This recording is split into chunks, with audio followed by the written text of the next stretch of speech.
So the idea is this. We start out with horizontal. We learned all the big three doing that. Okay? Then we went to vertical, and we still used the big three. Now we're going to do this.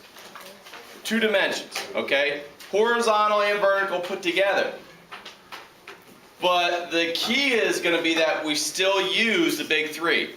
It's going to be the same stuff that we've been doing, okay? In fact, it's almost easier. We're going to do projectile motion, and even though it's 2 dimensions, we're going to keep the 2 dimensions separate.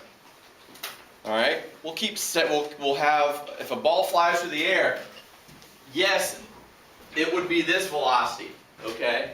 The red would be, we just talked about vectors, the red would be your resultant velocity, actual velocity, okay?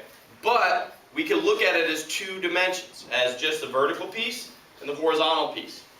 And it's just like what you've been doing, no different, okay? All right, now, look at the vertical piece. We just covered falling objects.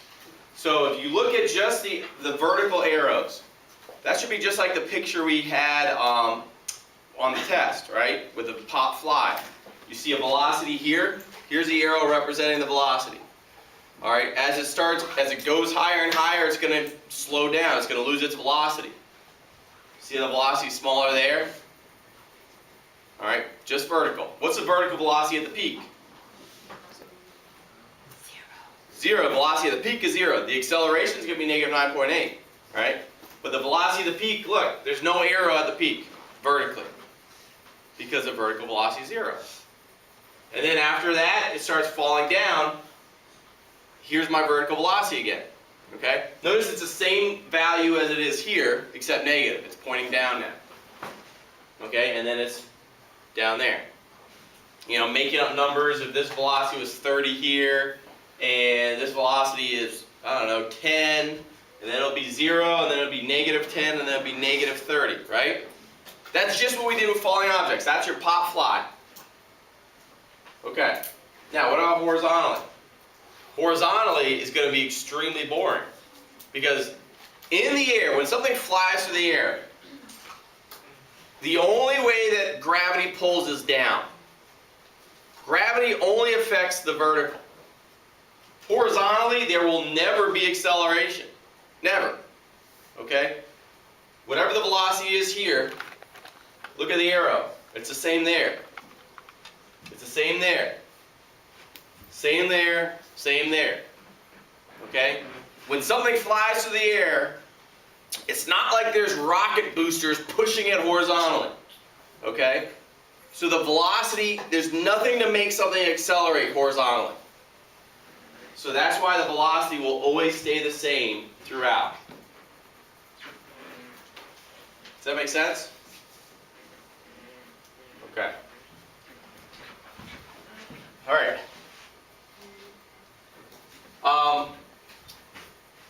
So here's a few of our notes. So the idea is going to be this. Horizontally, you will never, ever, ever have acceleration. The acceleration will always be 0. Okay? So think about your formulas.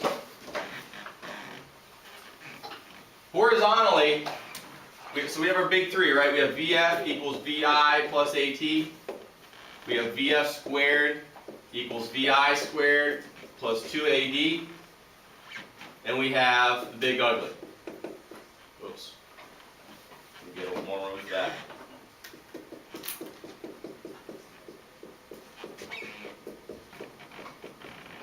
All right. When we deal with horizontal, the acceleration is always 0. So if this is for horizontal, I have to do acceleration is 0. So VF is equal to VI. That's completely useless, right? So that one cannot be used horizontally. VF squared equals VI squared plus 2AD. If acceleration is 0 horizontally, acceleration is 0, we have that. Which is really that. Again, that's completely useless. So that formula will not be used horizontally. The only formula that can be used horizontally is this one. And even that one's going to be pretty boring. Okay, because the acceleration again is 0. So that's all you're really going to have. Which is really just distance equals velocity times time. Okay, but again, we're going to use it this way, not use that other formula. Okay, so horizontally, the only formula you'll use is the big ugly without acceleration in it. Okay, velocity will never change. And vertically, we will always have acceleration of negative 9.8. Okay?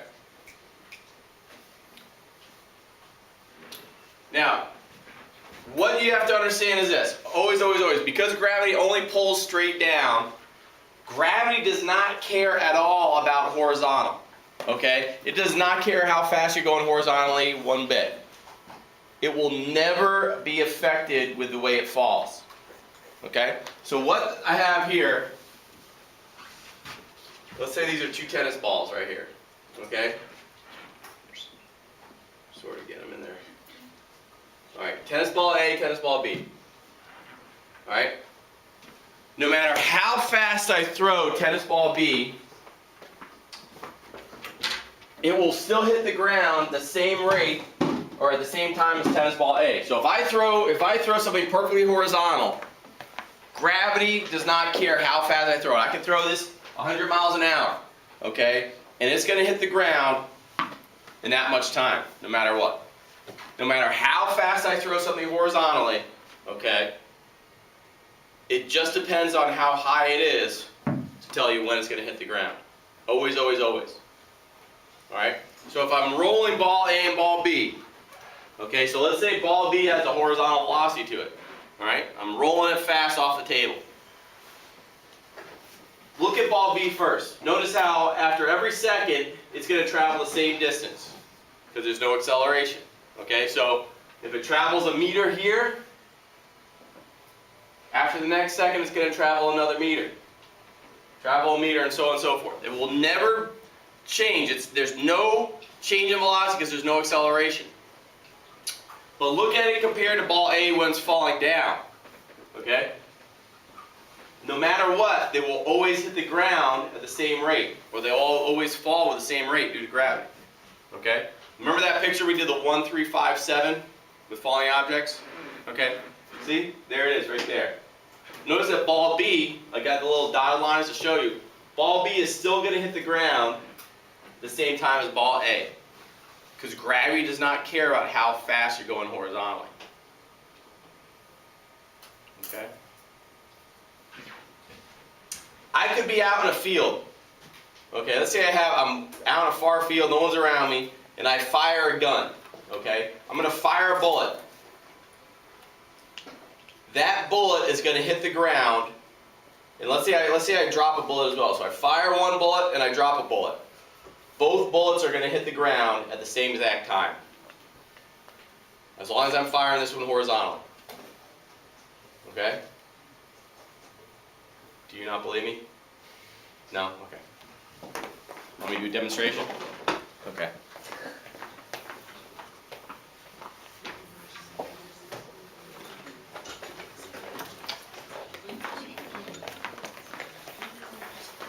Alright, here's my gun.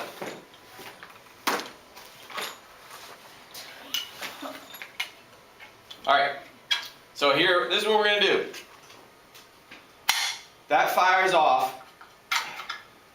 I'm going to have one bullet that's going to sit right there. When I let go, the little rod is going to fall through it, it's going to release it. Okay? And the other bullet's going to fire at Christian. Because I got to do something to keep him awake. Alright, or Nick. There we go. There we go. So, I'm firing at Nick. So, when I let go, one bullet's going to get fired horizontally, and one's going to get dropped. Now, it's going to be hard to see, okay, but you can listen. Listen for if they both hit the ground at the same time or not. Ready? 3, 2, 1. Did it hit the ground at the same time? Yeah. Okay.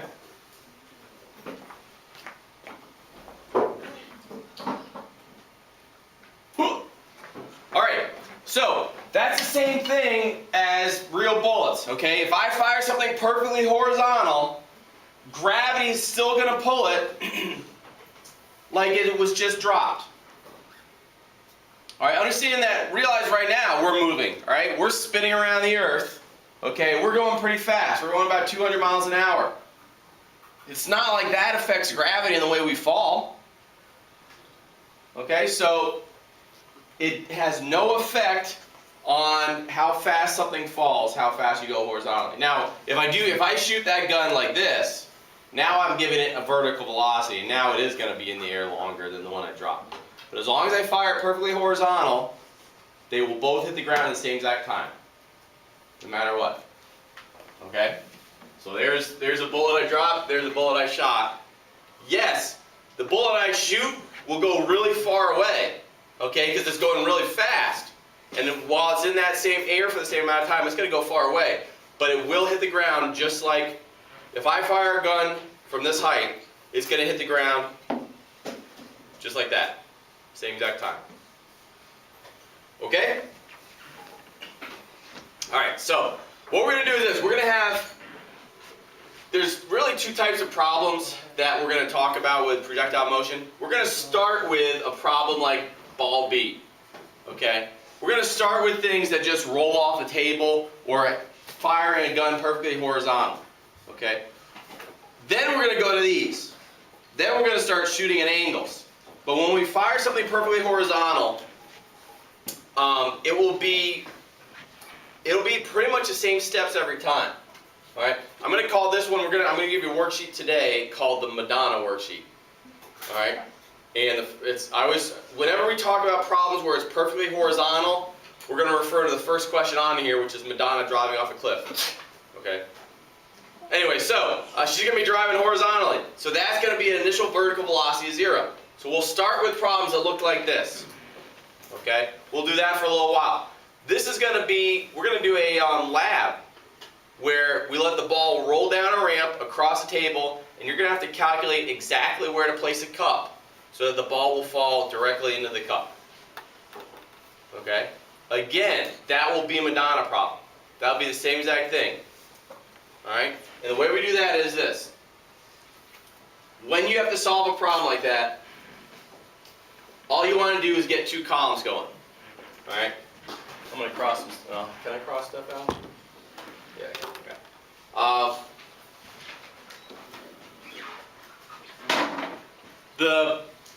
The toughest thing there is for projectile motion, the most common mistake people are going to make in projectile motion is putting horizontal numbers in for vertical or vertical numbers in for horizontal. Okay? So that's going to be the most common mistake we see. So what you're going to do is you're going to do a list like this. You're going to do two columns, vertical and horizontal. Okay? And you'll start listing your givens.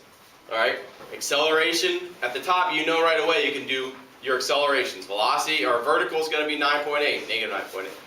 Horizontal is going to be 0. So right away you can put that down. Anytime as soon as you see the problem, you know I can start my givens. Alright? Initial velocity, if we are doing a Madonna problem, if we were doing something that's perfectly horizontal to start, what would be my vertical initial velocity? If I have something that's fired perfectly horizontal, what's my vertical velocity right now? 0. My velocity is going to be 0. It's going to change as soon as I let go. But if you're doing a Madonna problem, which is going to be what we do the first few worksheets and stuff, this will be 0. Okay? If we shoot like this, it's no longer 0. Okay? But you will see this as 0 to start off with. Horizontally, that'll be usually the number you're given. Madonna driving off the cliff, I'm going to give you how fast she's driving. Well, if that's horizontal, that'll be that velocity there. Okay? And then distance or final position we'll have to have in there. Okay? And time.